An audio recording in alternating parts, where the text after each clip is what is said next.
Hello everyone, welcome to Slapendipity, Hobos of Happy Slappy Town. My name is Devon, but you can call me Gibby, and I'm here with Eric, who you can call Eric.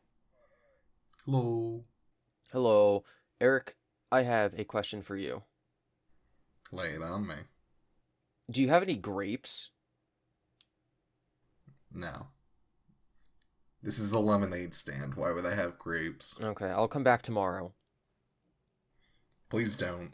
So, do you know why I'm asking you? Why I'm referencing the duck song? I'm assuming it's like a 10-year anniversary or something. So, we're a little past the 15-year anniversary of the duck song. And the Wow. creator just released the Duck Song Part 5. I didn't know there was a part two. Okay, so part two is because listen. I'm a duck song connoisseur. You might remember a couple years ago, me and you did a project that revolved around the duck song. So in the duck song part one, for anyone out there who's never been on the internet before, you have a duck, and he walks up to a lemonade stand, and he says to the man running the stand, "Hey, got any grapes?" And then he bugs the man for a week because he comes back every single day asking the lemonade man if he has grapes. And at one point, the man says, "If you come back, I'm gonna glue you to the floor." And so the duck comes back the next day and he says, "Hey, do you have any glue?" And the lemonade man's like, "What are you talking about? Why would I have glue?" And then the duck says, "Okay, do you have any grapes?" And it's a joke. And then the two become friends. So that's the plot of the duck song. Eric, you've never seen the Duck Song 2. Well, the Duck Song 2 is pretty good.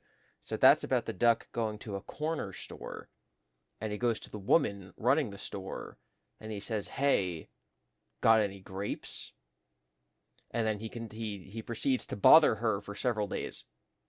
And then on the fifth day, he comes back and he goes to the man who's running the lemonade stand, and he says, "Hey, come with me." And he goes inside, and the woman who runs the corner store had previously threatened him with duct tape. You get it, duct tape, but she pronounced it like duct tape because he's a duck.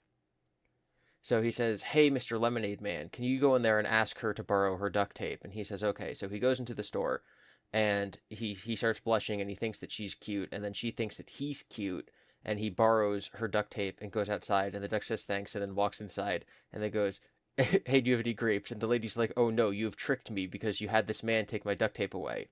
And then that's the plot of the Duck Song 2. Okay. Are you following? So it's a little complicated of a narrative, I know. But are you following the story so far? Uh-huh, yeah. Okay, so the duck songs 3 and 4 don't matter as much. It's just like the duck goes is hanging out with the lemonade stand man, and the man's like, "Oh, you've been doing this for so long. Like, I don't have any grapes." And then the duck's like, "Hey, do you have any carrots?" And he's like, "No, I don't have any carrots either. Like, what are you talking about?" The duck goes to Just the kind of drop the narrative. yeah, the duck goes to the lady at the corner store, and the lady's like, "We don't sell grapes. This is a corner store. We have no fresh fruit at all. In fact, we only really have like little small, convenience store products. We do have like grape flavored soda. We have grape flavored chapstick. We have grape flavored antacids." And so the duck goes in, and the lady's like, "I told you a million times we don't have any grapes." And the duck goes, "Well, I don't want any grapes. Can I have some grape chapstick?" And the lady's like, "Oh, well, we do actually have that, but I'm guessing that you don't have any money." And the duck goes, "Well, I am asking that you could take the grape chapstick and you could put it on my bill."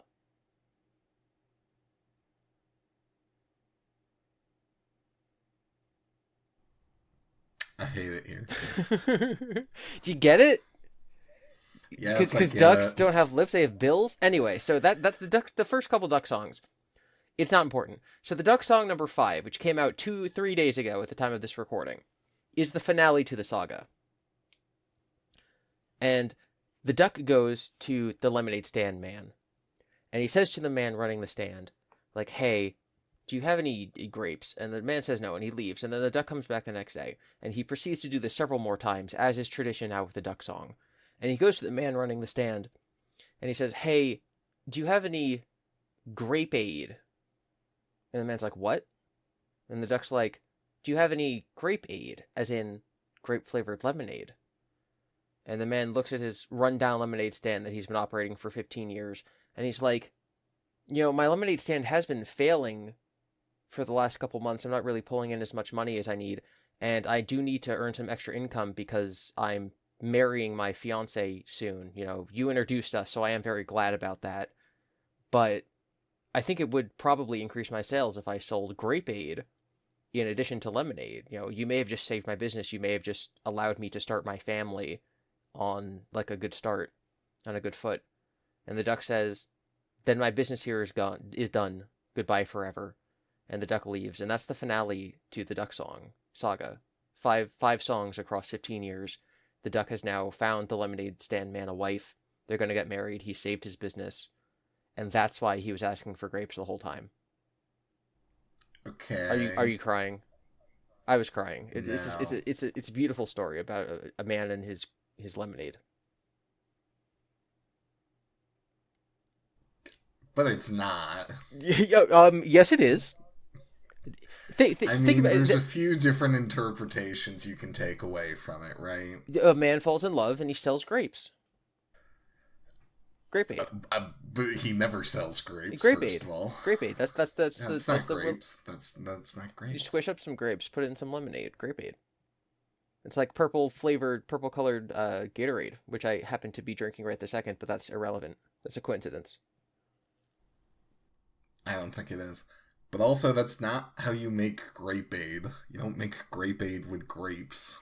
You squish up. Second of all, squish up grapes, put them in sugar. That's not the factory process version of okay, how you're we only make saying this grape because aid. you're a dirty, rotten lemonade salesman who refuses to change with the times. No. I'll have you know, I never sold lemonade. Thank you very much. Okay, well, I'll be back tomorrow. Right. So the real narrative of the story is either this duck playing God in people's lives, or I don't know, it's like weird. I like to think family dynamics. I like to think that the lemonade stand man is the same as the boy from the Giving Tree. And on either end, he goes to the Giving Tree and he just takes and takes and takes to build his family. And then he goes and he uses the wood from the Giving Tree to build his lemonade stand. And then the duck comes. And then the duck saves him.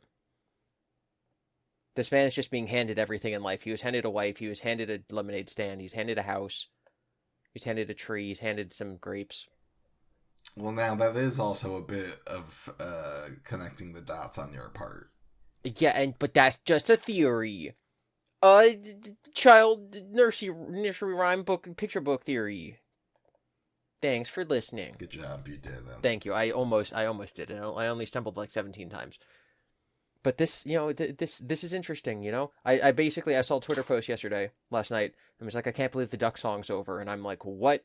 Because as I told you earlier, me and you did an entire project about the duck song. And so I listened to it, and I cried, and then I went to sleep. Did you actually cry? No. So new topic. This is a song meant for a story, a video, a film, if you will, made for children that we as adults are appreciating as adults and discussing like adults. Okay, yeah. Let's take the exact opposite approach. Let's take something that's made explicitly and only for adults. And I'm going to tell you a story about some time that some kids watched it. Okay. Are you familiar with the cinematic masterpiece film franchise trilogy Terrifier? I have never heard of it before. You've never heard of it? Like actually? Yeah. Okay, you don't know the scary clown man? Pennywise from It? No, the other scary clown man. His name is Art, A-R-T. Arthur Fleck from Joker? No, but that's a similar scary clown man. So the first Terrifier movie, I believe, came out in 2016. I could easily Google this, but I'm not going to. So first Terrifier movie comes out, little tiny budget, not like a theatrically released movie, and it's just this like this gore fest. It's not really a slasher movie. It's not scary. It's not Halloween. It's not Friday the 13th. It's literally just this clown goes around killing people. And it's like horrific and violent. Like the famous scene from that movie is that he takes a lady and he chains her ankles to the ceiling and chains her wrists to the floor so she's upside down in like an X shape. And she has no clothes on. And then he takes a saw, not like a chainsaw, but like a saw, and saws her in half. And like it just shows everything. Like they don't cut away. It's not whatever. It's like because special effects are good enough now, they can just do that on camera. Okay. And there's no, apparently in the first one, I've not seen the first two. I've only seen the third one now. In the first one, there's not really a plot. It's just the clown goes around, kills people. Okay. And he doesn't talk. He's like a mime clown. His face is all painted white. He's a big pointy nose, scary man, and he never talks, and that's like his thing. I don't know how. I don't know what point in the franchise they reveal that he's like a demon, but he's totally like a demon. So first movie kills people, and this becomes like an instant cult classic because of how much like controversy it stirs up. Because a lot of people are like, this is basically just a snuff film. There's no narrative or artistic value to this. It's just gross. And then other people are like, yeah, you don't get it, man. That's a good thing. And then people get scared of the people who think that because it's gross. So Terrifier 2 comes out. That one has a limited theatrical run. So like our movie theater, we didn't get it. I know someone who had to go to like a different state to go and watch it.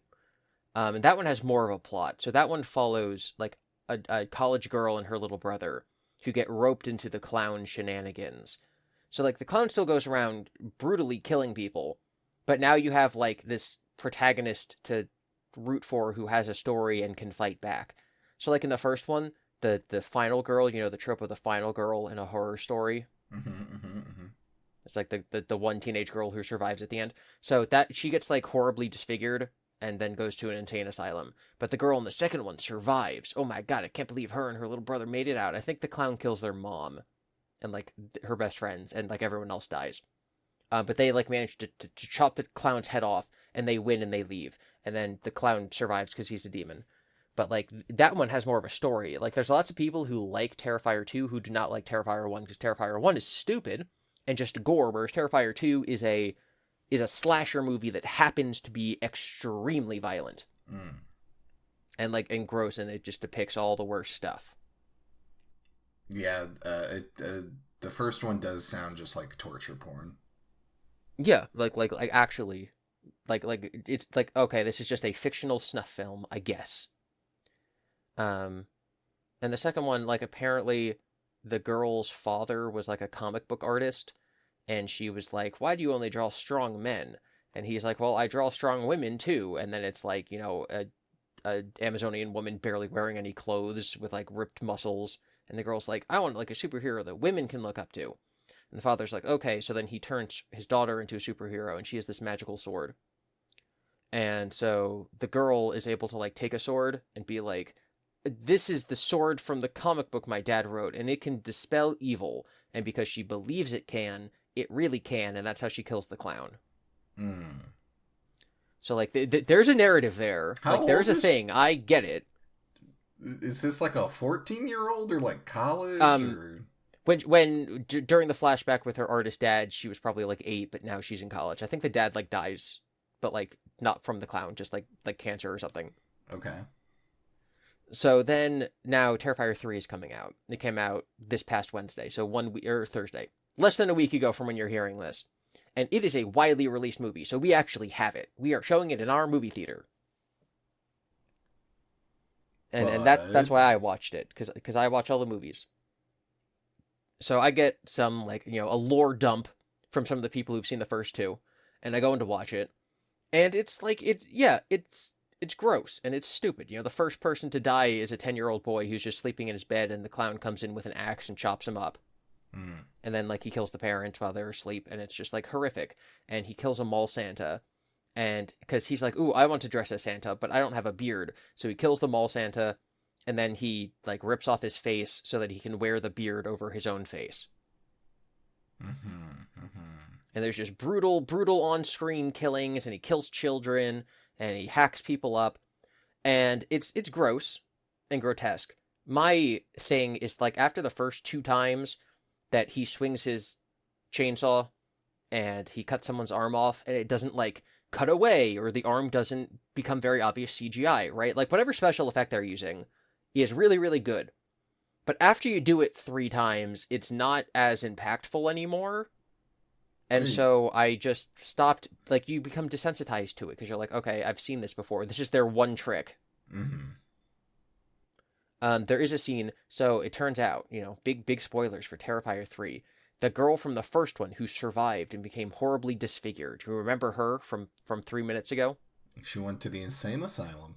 Went to the insane asylum. So she gives birth to the Terrifier's head because Ugh. his head got chopped off, and then the head has to go and find his body. She has now become possessed by the demon. So the clown doesn't talk, but she does talk, and they're kind of like a hive mind. So like they're the same demon, but like she can talk and the clown can't. So now they're like buddies. And because of these movies coming out 5 years apart, they needed to like explain the 5 year time gap. So they just go and they just kind of sit in this abandoned house for 5 years. And so he goes and he sits in a chair, and the girl goes and she sits in a bathtub, and then she takes a sharp pane of glass, and then, I don't want to get too on this particular topic because it's, understandably emotionally upsetting for some people, but she does something with the glass in the bathtub that people do with sharp things in bathtubs. And so we as the audience are like, oh, well, she's not like magical or anything, so that probably just actually killed her. And then it cuts to 5 years later, and these policemen come to check out the old house. And one of them finds her body in the bathtub, and it's like, disgusting and moldy, and there's black goo, and, she's been sitting in this bathtub for 5 years, bleeding out.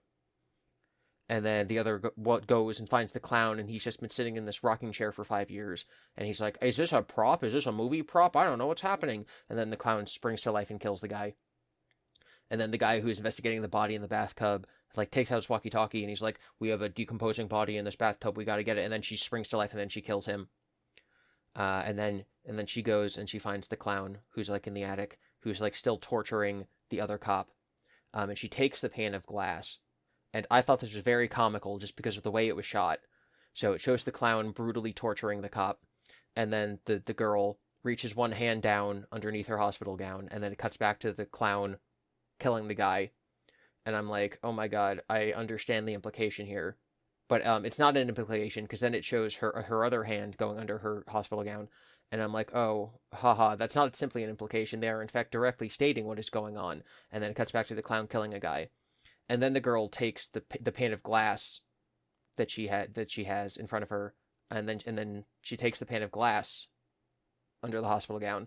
And I'm like, oh my god, this is the dumbest thing I've ever seen in my entire life. I cannot believe that this is on screen right now.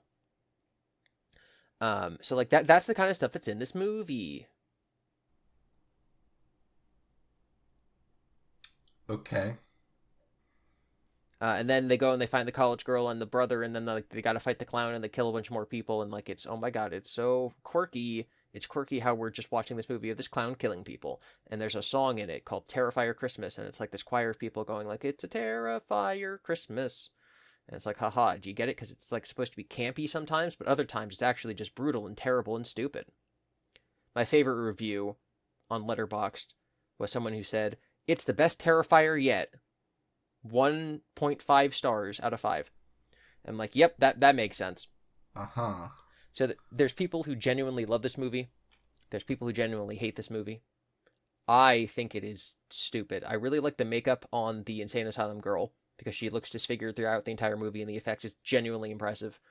But the entire rest of the thing, I think, is very dumb. Yeah, it sounds dumb. It And sounds like, pretty pointless. not even dumb in like a Friday the 13th Part 10 Jason in Space way, where it's like, oh, haha, he cut off her head, but they're in space and it's Jason, so it's like quirky and campy and funny, because it's not campy. Mm. It's not campy. It's just literally like, oh, wouldn't it be gross if this happened, and then it happens. Yeah. That's the whole movie. Yeah, it sounds like high schoolers had a budget for a movie, and they were like, all just edgelords, and we're like, what? Wouldn't it be crazy if we made our own Pennywise, but, like, it sucked? Yeah. And there are scenes that are, like, genuinely funny, but, like, those come between these other scenes. But yes, it is 100%, like, what if we just did the grossest and most depraved things imaginable, but it looks real because we have a budget, because people watch this for some reason. Now, Eric, I would like you to guess. We're going to enter into a guessing game section of the show. What do you think this movie's rated? So, obviously it's rated PG. Do you understand the differences between The ratings? I mean, you were to the movie theater. Yeah, like what's the difference between PG-13 and R? Yeah, what's the difference between PG-13 and R? PG is parental guidance, is suggested. So, you know, a child could watch it by themselves, but it's recommended a parent goes with them. PG-13 is parental guidance for the age of 13. So, like, you need someone who's 13 years or older to go with anyone who's under 13. So that's not true technically. We can just let 2 7-year-olds into a PG-13 movie. The only, the guidance is that they're like, hey, parents, you should watch this movie before you let your kids see it. We suggest that they be 13 or older. But technically, there's no limitation to who we're allowed to let into a PG-13 movie. And then rated R is like 17 for some reason. Mm-hmm. That you got to be 17 years or older to watch this movie. And then there's like niche ones. Like, isn't there just like G? Like, there's PG, but there's also G that's lower than that, which is just like, yes, G is a general audiences movie, like a Bluey movie or something. I mean, yeah, a lot of Disney movies are G, and like Pixar movies, like Toy Story is G. A lot of movies don't get Gs anymore just because I don't know. I don't even know why. But yeah, G's general audience, And PG's then parental guidance 13. And then R. So the thing that you skipped over R. R, above R? there is. So for R, you need to be 17, which I don't get. Like, and same thing with M-rated video games. Like, you have to be 17. It's like, well, what? Why not just make it 18? Like, what are we talking about here, guys? So if you're under 17, if you're 16 and you want to go see a rated R movie, you have to be accompanied by somebody over the age of 21. So if a 16-year-old and a 17-year-old buddy want to go see a rated R movie, they can't. They need to be accompanied by a 21-year-old. Or the 16-year-old needs to be accompanied by a 21-year-old. Mm-hmm. And that's probably just to prevent exactly what I just said from happening. The 17-year-old buys the ticket for the 16-year-old. The idea is, like, you have to be accompanied by your parent, like, actually. And we also have a lot of parents who come in and they're like, if I just buy my ticket, like, I'll pay for my ticket and my kid's ticket, but I'm going to leave. And we're like, nope, you have to stay and watch the entire movie with them. That is the policy. You need to be there guiding the child who is there as well. Mm-hmm. And parents get mad about that. And we're like, sorry, buddy. So the stage above R is NC-17, which is the same as R. Yeah, the same as R, but without that loophole. It's like, no, if you're not 17, you are not getting in to see this movie. It doesn't matter if you're here. It doesn't matter if your dad's like, it's okay, he can watch it. Nope. Nope. You are not allowed to see it.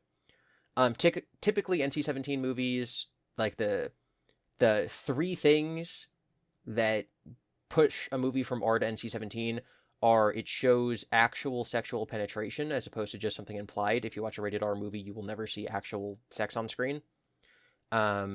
Extreme violence. For example, the Kill Bill movies originally were going to be rated NC-17, and then Quentin Tarantino just made one scene in black and white so that you couldn't see the red blood, and apparently that was good enough.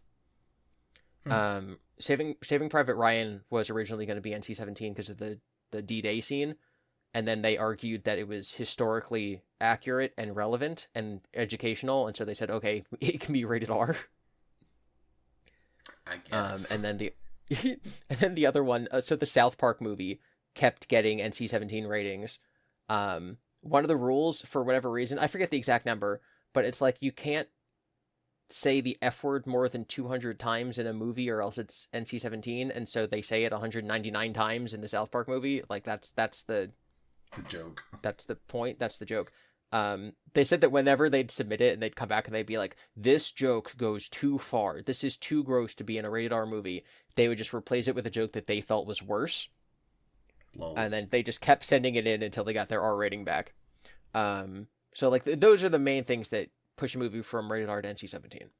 A lot of movie theater chains, all the big ones, AMC, Regal, Cinemark, all the big ones, they don't allow NC-17 movies to be shown in theaters. Like, that's like when AMC's going to a town to build their movie theater, they're like, and we promise you, little town of Townington, we will not allow the vial of NC-17 movies to be shown on our screen, so you don't need to worry about little Timmy sneaking into an NC-17 movie. We are the guardians of, the purity of your town. We promise if you let us build here, we will not show that kind of filth. And the town goes, okay, and then, so therefore, AMC will not show those movies. By policy. And again, it's the same with Regal and Cinemark and all other movie theater chains that no one's ever heard of.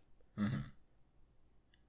Now, the loophole, I guess, is that some movie theaters will show movies that are not rated, meaning that they have not been submitted to the MPAA, the Motion Pictures Association of America, which is what rates movies.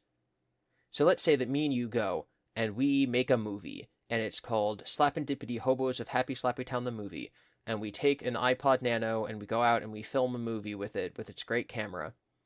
And then we go to the local movie theater and we're like, we would like to show this in your movie theater, please. And they say, well, it's not rated. And we say, okay. And then they say, you know what, we'll show it anyway. Right, so that gets around this problem. This problem of a movie that might particularly be rated more than R, were it to be submitted. It might come back with an NC-17 rating. Mm-hmm. But because it was not submitted to the MPAA, it is technically not rated. Mm-hmm. You following? Do you have a guess where this is going? I may. What is your guess? That Terrifier 3 is not rated, and that maybe some small children went in. So Terrifier 3 is not rated, because I'm sure that they knew that if they did get it rated, it would be NC-17, and thus they could not show it in big theater chains like AMC. And because it is not rated, it is not held to the standards of an NC-17, or even an R-rated movie. And so yesterday, when a group of 12-year-olds came in, and they said, 12 tickets to Terrifier 3, please, I was told by my boss that because the movie is not rated R, we have to just sell them the tickets. And so we sold 12 tickets to 12 12-year-olds to go and sit at the front row and watch Terrifier 3. Hooray.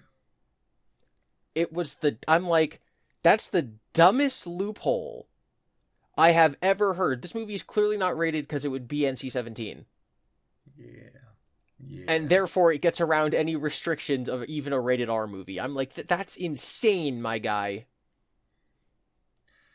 There's also not many things that can do that with my very limited knowledge. Maybe there are. I hope there isn't. Right? But like, the idea of like, hey, you're setting up a business with your brick and mortar shop? Okay, cool. Did you pass your safety inspection? No, I decided to just not do that. Mm-hmm. Oh. Is that safe? Well, no, it's more like, hey, if you register as an LLC with the government, you have to pass safety inspections. And you go, okay, I will simply not register my business with the government. Wild. Yeah, I'm just like, wow, I cannot believe, like, I don't know if that's the actual company policy, but that's what I was told to allow to happen. Thankfully, like, I don't know, I feel like if I was the one physically selling the tickets, I wouldn't have been able to morally allow it to happen, but I just had to sit back and watch it happen. And I'm like, that is something. And one of the other managers just goes, if they have nightmares, that's on them. They want to watch it. I mean, I guess. Sure. So, like, how old were you when you saw your first, like, rated R horror movie? Goodness. I'm not sure. It's like, my dad showed us Terminator when I was pretty young, but, like, yeah, it's a horror movie, but it's not blood and guts scary. Well, it was also filmed in like the 70s or 80s or whatever, and it was the they could not do as much. Yeah, like in the first one, they use stop motion to make the Terminator walk around, and it's creepy, but it's the effect's bad enough that it's not that bad. And then the second one is one of the greatest action movies of all time, and I love Terminator 2. But yeah, like I was watching rated R movies when I was young, but they weren't like Friday the 13th, which I've still never seen, or like Halloween, which I've also never seen. I think probably not until I was like 16 or something, or like 18 maybe even. I don't know. Yeah, and even then, like I never liked straight up horror movies. Like I'd watch horror comedies, right? Like Cabin in the Woods, and other such similar films. I know the first horror movie I ever saw in theaters was It Chapter 1, and that was obviously rated R. But at that point I was in college, so I was like probably 20 or whatever whenever that movie came out. Yeah. But yeah, no, I just the idea of being 12 and watching Terrifier 3, which is like, as I've been trying to explain its reputation of being the worst of the kind, like literally just a fictional snuff film. Mm-hmm. It's just like, it blows my mind. It blows my mind that this happened.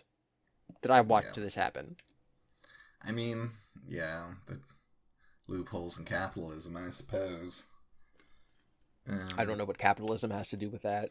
Well, because I think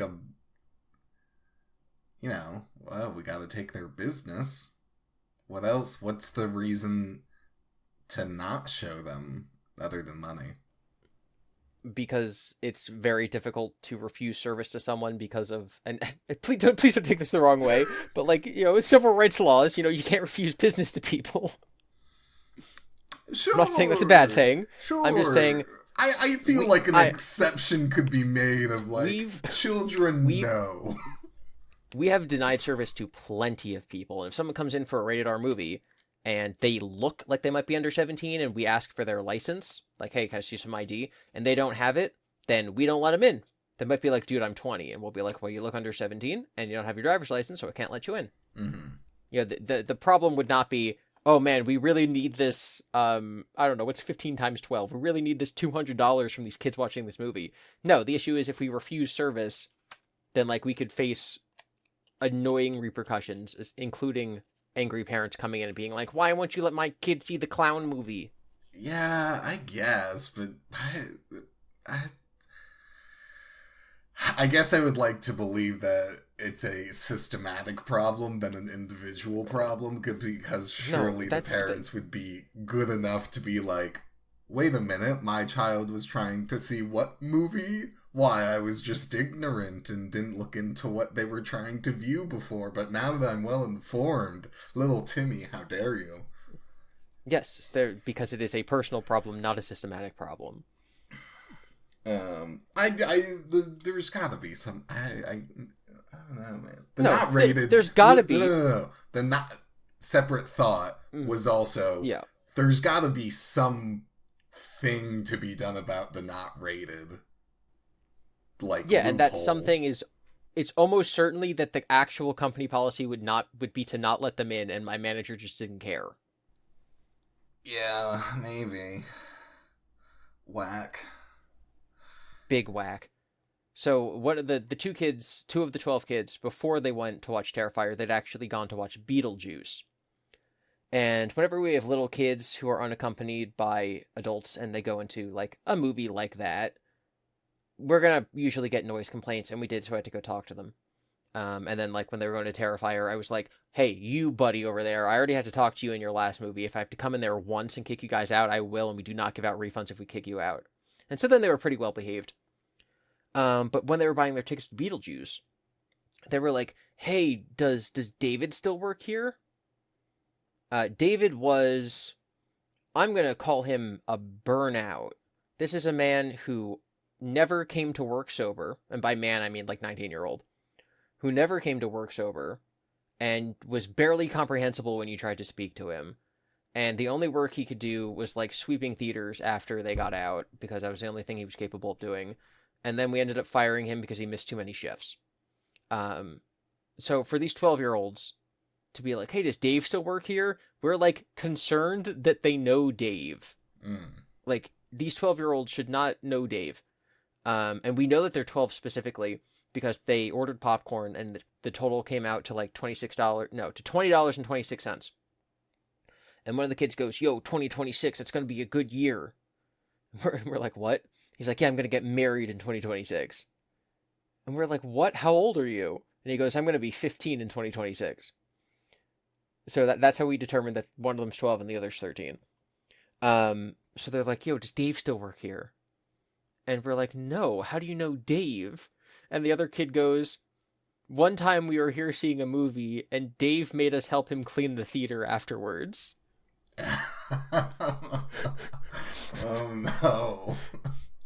And I like, and because I know Dave, he was my employee for a long time, I can imagine these kids like throwing popcorn everywhere during a movie, and then Dave gets in there and he looks around and he's like, I can't clean up all this popcorn by myself, you two boys gotta help me out.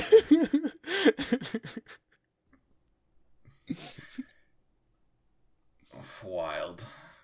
Yeah, so that's the story of the 12-year-olds who were forced into child labor by our establishment by Dave a year ago, who then got into Terrifier 3 via a loophole.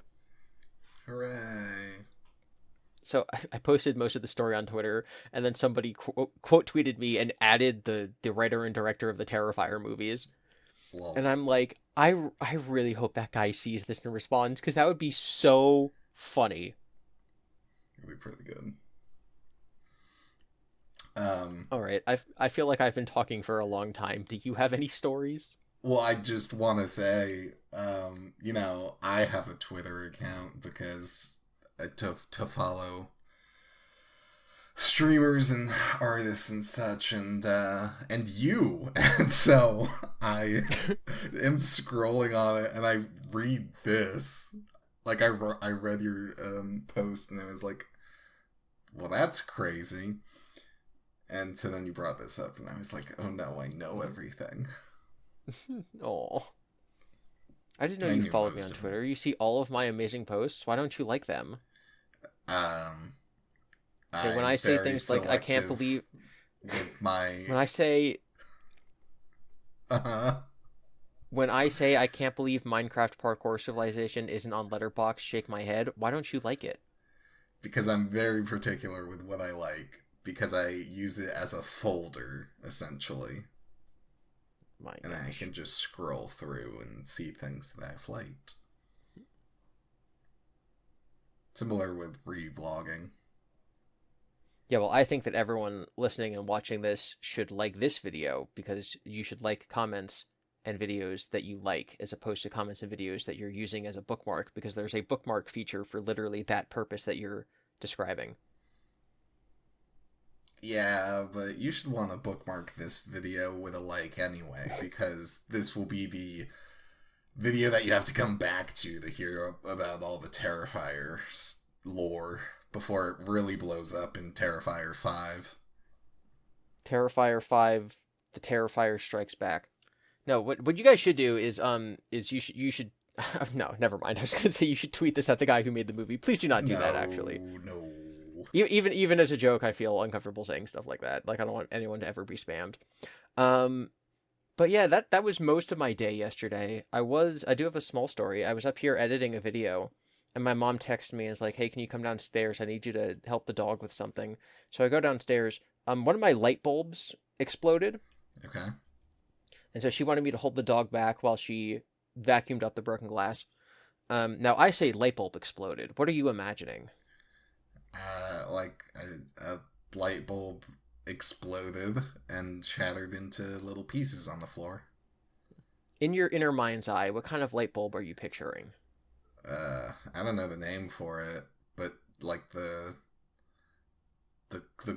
all reliable with the just kind of like a hot air balloon-esque shape. Yeah, like the It circular light bulb that has a burning filament inside, like in the movies when light bulbs explode. Yeah, but now that you're making me guess what kind of light bulb, I'm imagining one of the twirly ones. Yeah, so it was one of the twirly gas ones. Hmm. And it popped and exploded like a ball light bulb with a heater filament thing. Those aren't supposed to do that. I have never heard of such a thing. What did it overload? Was there too I much don't know. gas? Like, I literally don't even, like, I literally didn't even think that was possible. Hmm. Like, if you Google exploded light bulb, you know what you get? This Pictures of the hot air balloons light circular. bulbs exploding. You know what you don't get? The twirly. The twirly. Apparently they're called CFL. Now let's stick with twirly swirly, if anything. Yeah. Yeah. Like, I'm sorry, but twirly swirly light bulbs shouldn't explode because I guess they're not like, I don't know, in my mind, they just don't use the same kind of Well, it's a different system entirely. stuff. Yeah, and it shouldn't be exploding. I mean, is that what people use now, though? I feel like so many people just use, like, LED lights and stuff. Do LED lights explode? Probably not, right? Almost certainly not. Yeah, so like these swirly gas ones are like the, hot air balloons with the heated filament, and then swirly gas, and now we have LEDs. Yeah. So you're like a Yeah, generation behind, essentially, except LED light bulbs are the devil, so. why are LED light bulbs the devil? Are you serious? Have you seen them? The light Like isn't to light warm. a room? The light isn't warm, and that's mostly it. And they're too bright. Okay. Also, LED headlights, like on cars and stuff, that also what makes it the devil. It's too bright. Too bright. It's too. My God. It's not safe for other drivers. My gosh. I will die on that hill. LED headlights should not be a thing. LEDs are too effective at nighttime for other drivers. Makes it less safe. When you die, you'll see a bright light in the distance, and you'll head towards that light, and you'll get there, and it'll be an LED lamp, and you'll be like, I can't believe you've done this to me, God. Yeah, I'll be upset. Alright, because I don't want to take the entire episode, do you have any stories or comments or concerns? I mean, that did remind me of my 8th grade English teacher going, after every lessons, all right, who's got questions, comments, and concerns? So, no, just kind of still meeting up with some friends I haven't seen in a while because, I was gone for like a month or whatever, catching up with people. Nothing too crazy, per se. I mean, there was that. Can I tell... No, you go. I'm so sorry. Edit that out. I don't want to cut you off. I feel bad. Tell the story. I was just going to say there was the Pokemon leak. I don't know if we want to talk about that. Some guy fished into someone who works at the Pokemon company, Game Freak's server, and was able to get unreleased assets and data from older Pokemon games. And Eric, you can tell some of the interesting things they found. Well, so I'm not a super informed person, and I always have trouble finding what information is correct about these things. It was also very recent to when we're recording, I think like yesterday, so yeah, things are still hot and fresh, but I think like the guy's stuff was leaked, which I mean, I like his information, which yikes. Yes, the employee's information was leaked, and the company has also made a statement on it that like it is real. Yikes. So hopefully he. I don't even know. I hope Nintendo doesn't send any goons after him. And he just gets a nice legal system. Anyway, some of the leaks from the Pokemon stuff is like, it talked a little about like the Switch 2 and the code name and the 10th generation of Pokemon games being developed on the Switch 2 and stuff like that. And there was also some in-universe lore explanations, like the creation mythos of the universe, of like, long, long time ago, there was the universe, and then one day an egg appeared in it, and the egg hatched, and this little god was born, and then the eggshells from the egg turned into like sentient beings, like like a giant, or like titans, and then the baby god went and destroyed the eggshell titans and was like, I did it, this is great, and rubbed his hands together to signal he did a good job, and then looked at his hands and was like, whoa. And he saw his right hand and he was like, I see light. And then he made the god of space, and he looked at his left hand and he's like, I see everything, and he made the god of time. Yes, and then the god of space and time, Dalgia and Palkia, had babies, and those babies were a lot of the other important legendary Pokemon. So this little creation myth was really interesting because it confirmed, I guess, that Dialga and Palkia are like lovers, and then that they gave birth to a lot of the other Pokemon. And then there's apparently a direct lineage from like some of the legendary Pokemon to some of the pseudo-legendary Pokemon like Dragonite and Gyarados, who are like descendants of legendaries, and I'm like, wow, that's really cool lore. Well, yes, they had the... I'm sorry. No, I was just gonna say, like, this was never supposed to like leave the company's archives, I guess, and now it's out there. So, like, there was a graphic that you can find that's like in the center is Arceus, Dialga, and Palkia, and then I think it's the weather trio of like Rayquaza, Groudon, Kyogre, and then like the pseudo-legendaries that are dragons are on the Rayquaza side. The pseudo-legendaries that are like land and sea are on Kyogre and Groudon side, respectively. And it's like, oh, yeah, and then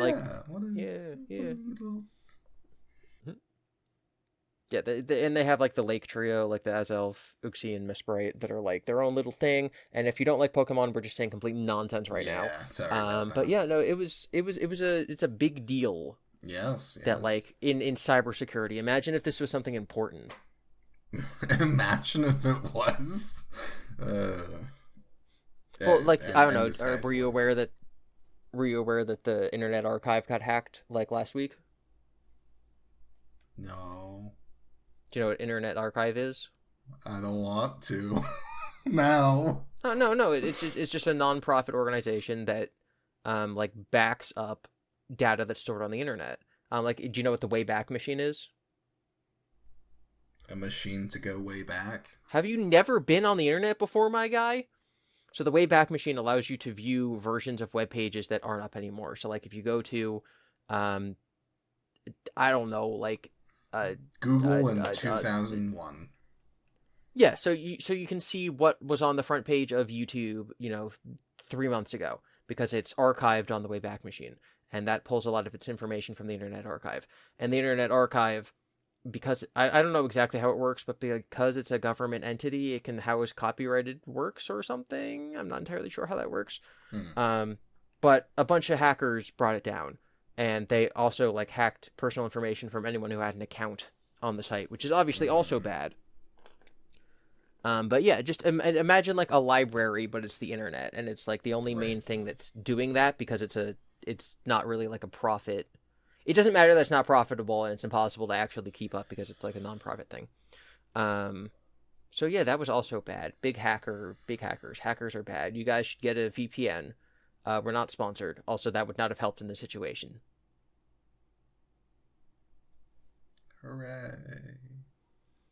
Hooray. Can I ask you a question so that I feel vindicated? And you're supposed to take my side.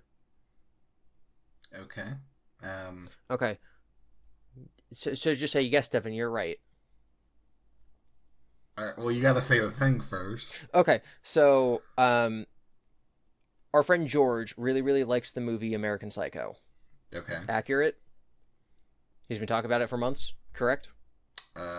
It, recently, yeah. I again was gone for a month, so I don't know. That is true. That is true. So he's ever since the meme blew up of the scene where like they're all looking at each other's business cards, and then people started changing that into like other scenes because that's how memes work, and it'll be about like CS skins or it'll be about like Lego sets, right? That was popular about 2 or 3 months ago. So like George is like, you got to watch the movie, and I'm like, haha, okay. So one of our other friends watched the movie recently, and then one of our other friends was reading the book so that she could watch the movie.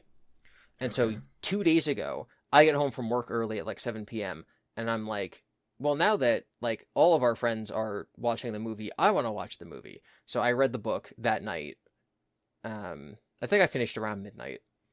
So I read the book and then I was going to watch the movie. And then, so I go into work the next day, and I've been giving updates to a friend who had also read the book. I'm like, I read the book, and I did this, and I did that. And she's like, well, why did you read the book? I'm like, because 3 of my friends are, like, I want to watch the movie, because 3 of our friends just watched the movie.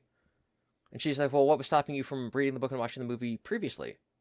And I'm like, well, it's not really, like, my genre of book.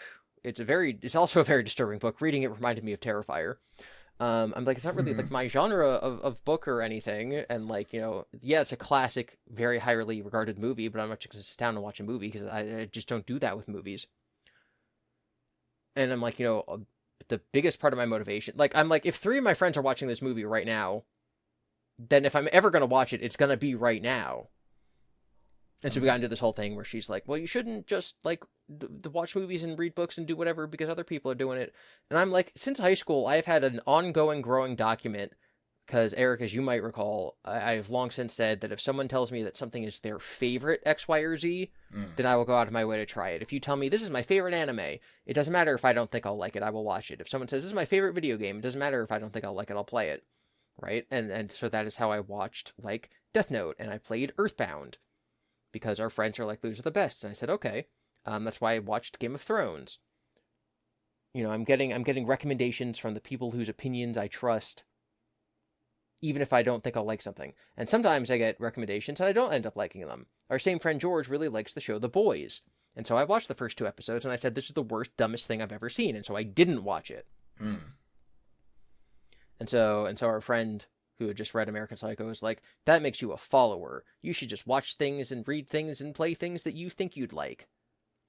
And I just had this, like does not compute moment. Where I'm like, no, I'm not.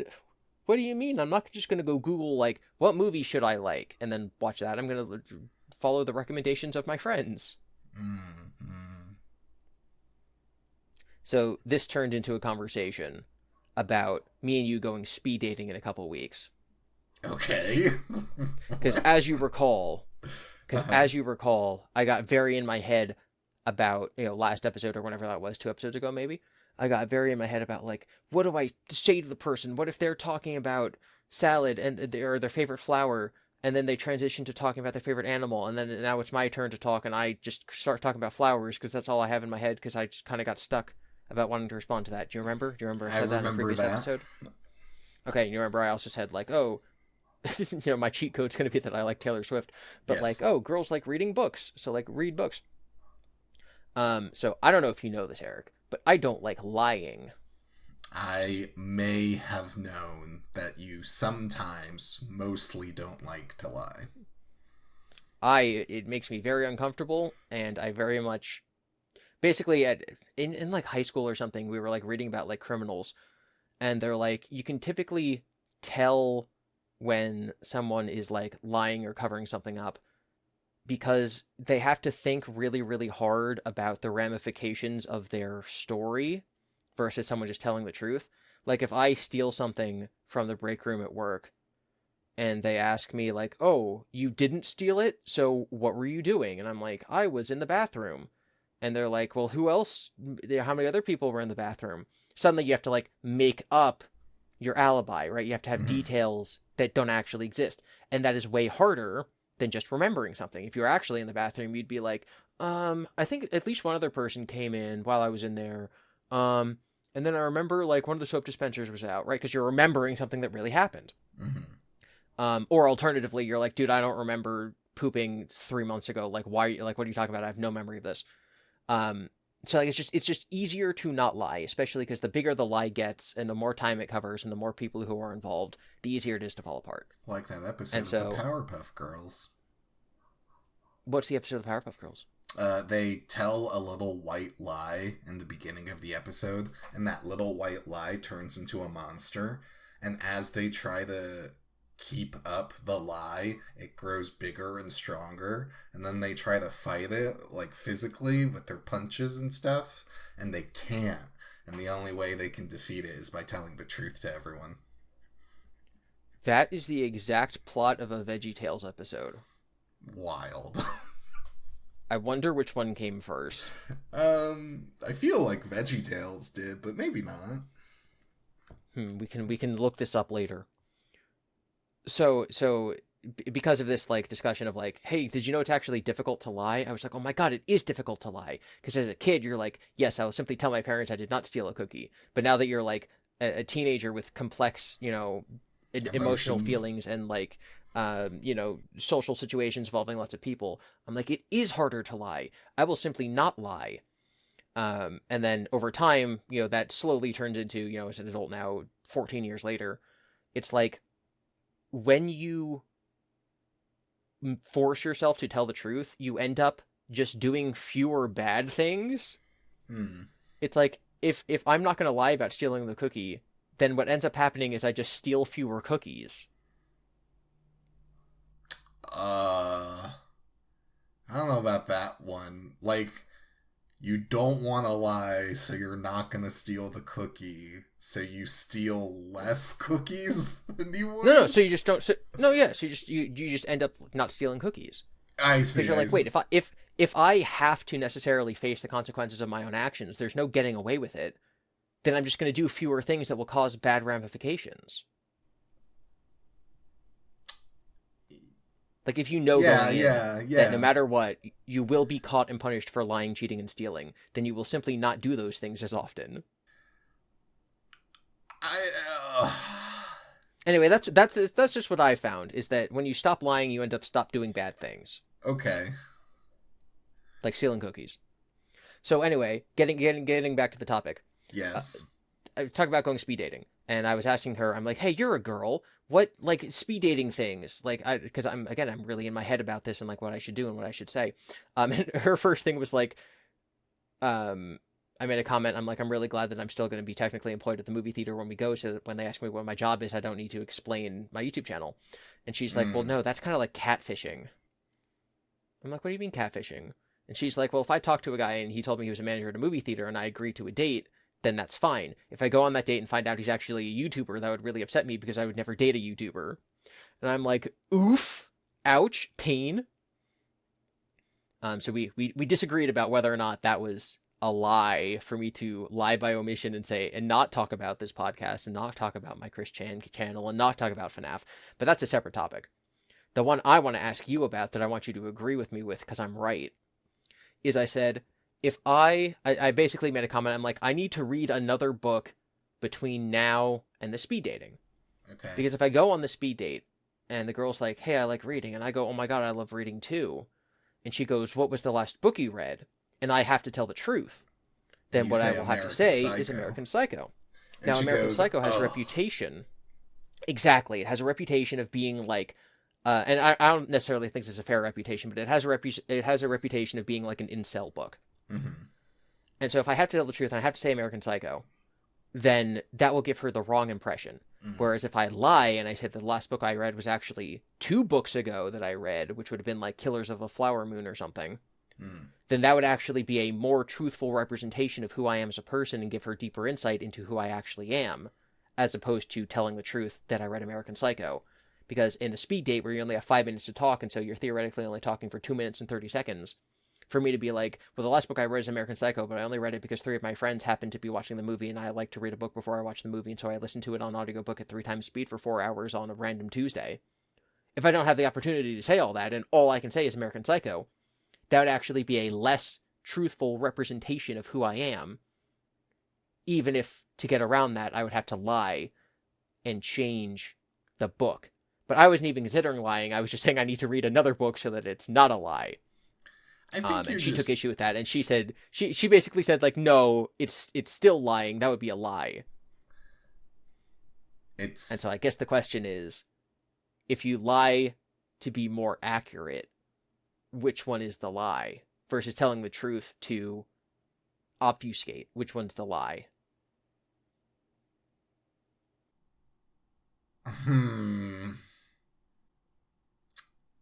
That isn't... Normal lying versus lying to make yourself appear more accurate to who you are. I think I just disagree with the setup, though, because if I were you in this situation, right, I'm on speed dating, oh my gosh, what was the last book you read? Oh, American Psycho. I then go, well, my friends really like it, so I figured I'd give it a chance, and yeah, it was okay, but I'm probably gonna go read whatever book next. Mm-hmm. And then you can give a more in-depth answer without talking for 2 minutes. But I don't know, I'm just really in my head, I'm like, but what if I don't have the opportunity? Like, I asked her, I'm like, okay, so on Wednesday, when we watched Terrifier, okay, she had previously watched, so that same day, she watched Spaceballs and Terrifier 3. Lols. And she hated both of them. For obvious reasons, she hated Terrifier 3, and then she hated Spaceballs because she has bad taste, because Spaceballs is a masterpiece. So I'm like, okay, what if just, like, the cutest guy ever comes in here, and it's like, oh my god, you work at a movie theater? That's so cool. And he starts flirting with you. And he's like, OMG, what was the last movie that you saw in theaters? And if you tell the truth, you have to answer Spaceballs and Terrifier 3. And then something happens, and the boy's like, OMG, I gotta go, and he leaves. And so now the only thing he thinks about you is that the last movie you saw was Spaceballs and Terrifier 3. He will have the wrong impression of you, because he will think that you enjoyed those, when in fact you hated both of them.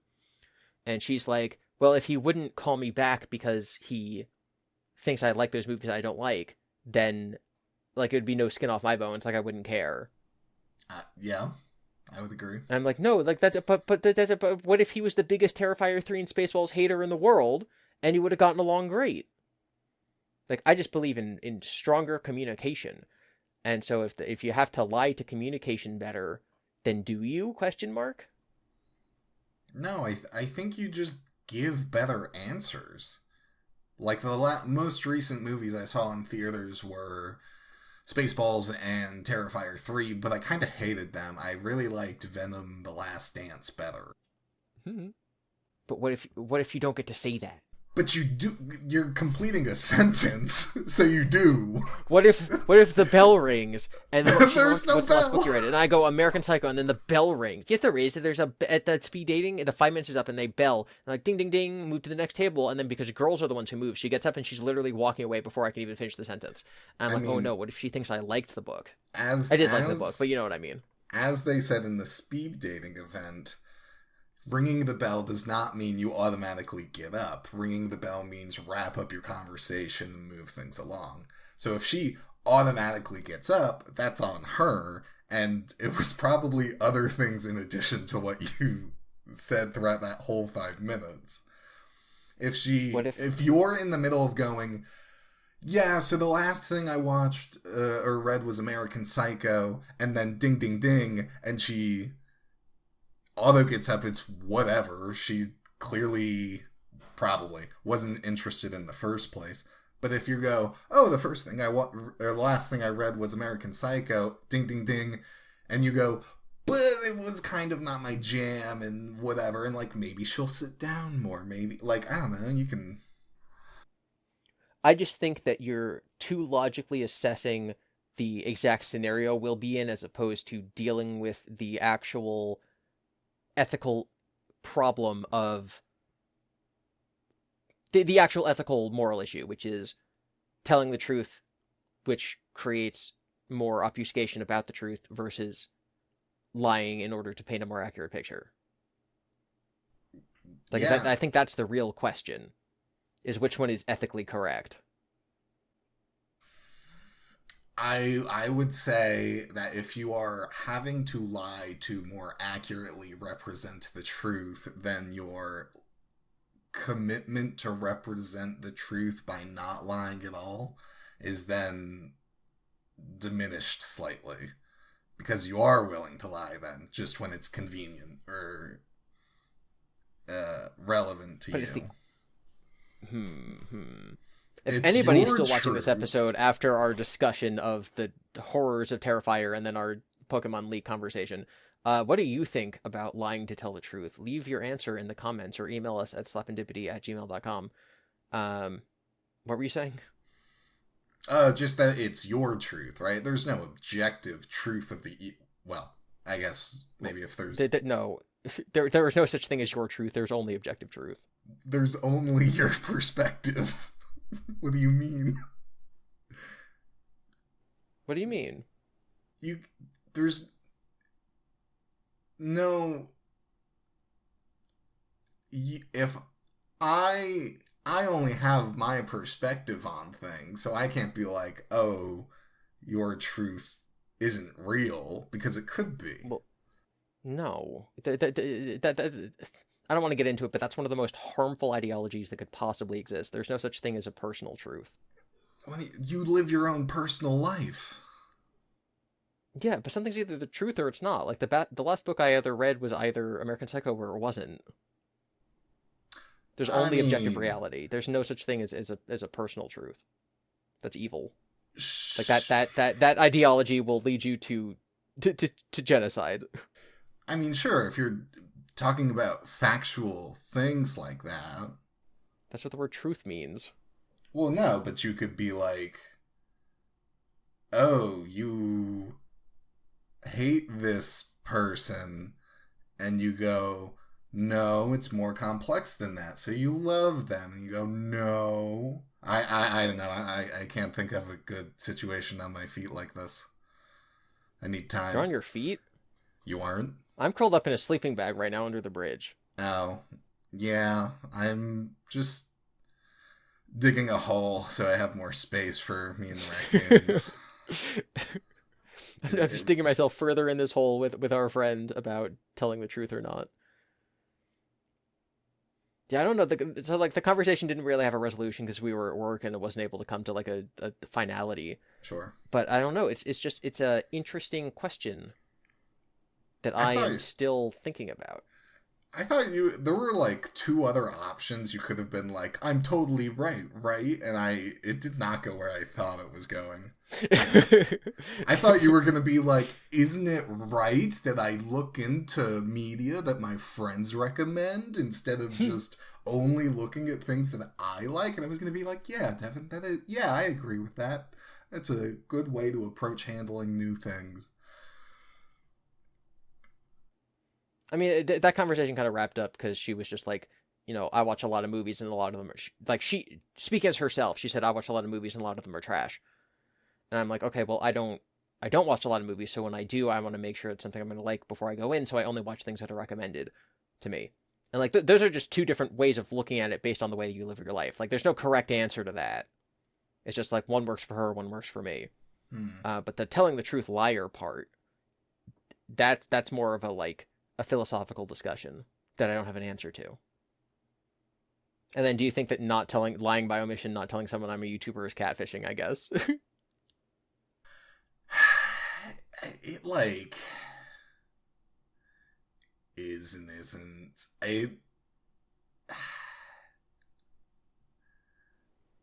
See, like, my disagreement is, like, based on your explanation of how the speed dating works, right? Because I even asked you, like, oh, how often did politics or religion come up or something like that? And you're just like, it didn't. That's for the second date.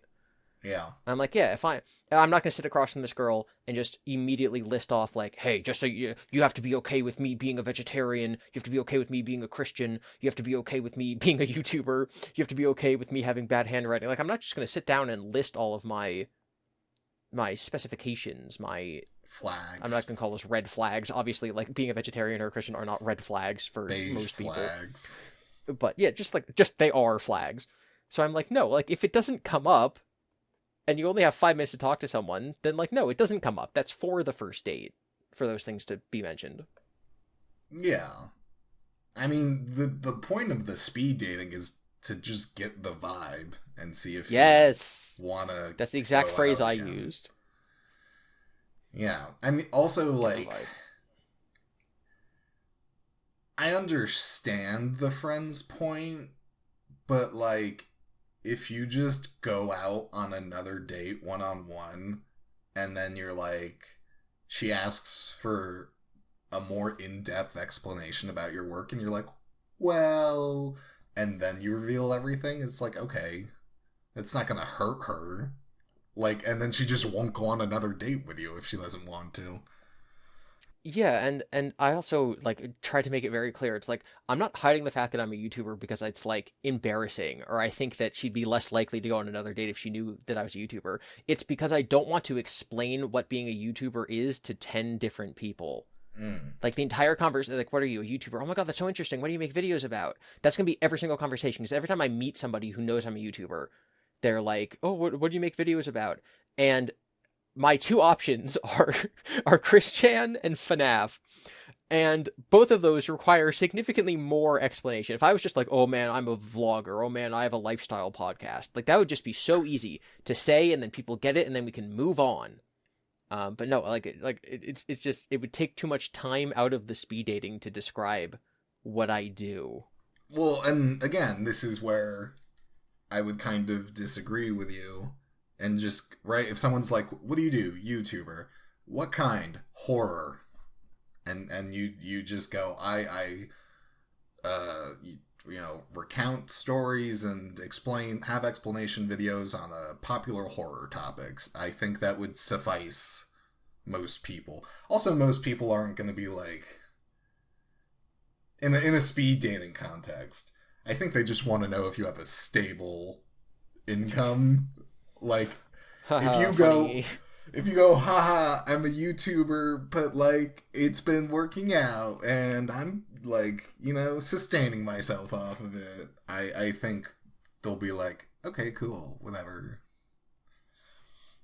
Yeah, he makes fat stacks of cash from his YouTube videos. He makes the biggest monies. He met the Pope one time because his YouTube was just that big. What am I, Matt Pat? Did he meet the Pope? Yeah, you don't know about that? The Pope invited a bunch of YouTubers to have a meeting, and that's the story of how Matt Pat you're supposed to give the Pope a present when you visit him, and so he gave him a Steam download code for Undertale because he thought that it would represent like peace. Like you're given the option of peace or genocide, and like it gives you the option for peace, which he thought was something that would be appreciated by the Pope. And he talked about this in a video, and he got absolutely clowned on by the entire internet, which I disagree with. I think that is exactly what that is for. It's supposed to be a symbolic gesture. I mean, but people are like, Matt, I give the Pope Undertale, and I'm like, okay, and I understand the gesture, but a gesture also needs to work on both levels. I'm sure the Pope was like, what is this? Why are the you Pope doesn't speak English. I don't think it matters. Whoa. Just because someone doesn't speak English doesn't mean they aren't valued as a person. I just mean that, like, and I'm imagining this being a situation where, like, I mean, it's probably a situation where you just take something, you just put it in a big pile, right? Like present pile. But like in the scenario where Matt Pat has to like go and bow to the Pope and then like shake his hand and then like hand him a piece of paper and explain to him what it is, right? Like the Pope doesn't speak English, so I don't think it matters. I don't think it matters what he said. He's just like, oh, numbers on a piece of paper. Okay, this is representation of something, of some internet something I don't understand. There must have been translators. I can't believe you don't know what Internet Archive is. You don't know what the Wayback Machine is. You don't know that Matt Pat gave the Pope Undertale. What do you do on the internet? I play video games, watch anime, and watch YouTube videos, and write emails, and stuff like that. And find out Pokemon leaks, apparently. And important news updates, apparently. Well, the thing that other people should be doing is listening to this podcast, which they've just completed. This is episode 34 of Slapendipity. Hope it's a happy Slappy Town. Thank you for listening. Bye, everyone. I hope you've been Goodbye. enlightened.